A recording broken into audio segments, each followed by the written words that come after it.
ഇന്നലെ ദുരന്തം നടന്ന ആ സ്ഥലത്തിൻ്റെ പഴയ ഒരു വീഡിയോ കാണാനിടയായി. കണ്ടപ്പോൾ സത്യം പറഞ്ഞാൽ കരഞ്ഞുപോയി. എന്തൊരു മനോഹരമായിട്ടുള്ള സ്ഥലം. അതിൽ കുറേ ആളുകൾ, കുട്ടികൾ എല്ലാം ഉണ്ട്. അവരൊക്കെ ഇന്ന് കാണാനില്ല. അവരെല്ലാവരും നഷ്ടപ്പെട്ടു. എല്ലാം അവർക്ക് നഷ്ടപ്പെട്ടു.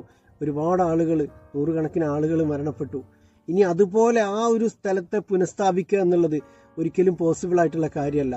എന്നിരുന്നാലും അവിടെ ജീവിച്ചിരിക്കുന്ന ബാക്കിയുള്ള ആളുകൾക്ക് ഒരു സഹായം എത്തിക്കുക, അതിന് വേണ്ടത് എന്തെങ്കിലും നമ്മളാൽ കഴിയുന്നത് ചെയ്യുക എന്നുള്ളത്, അത് മാത്രമേ നമുക്ക് ചെയ്യാൻ കഴിയുള്ളൂ. ഇത് നമ്മളെ ഔദാര്യമൊന്നുമല്ല, ഇത് നമ്മളെ ഉത്തരവാദിത്വപ്പെട്ടാണ്. കാരണം എന്താണെന്ന് വെച്ചാൽ നാളെ എന്താണ് സംഭവിക്കുക എന്നുള്ളത് നമ്മൾക്ക് ആർക്കും പ്രഡിക്റ്റബിൾ അല്ല.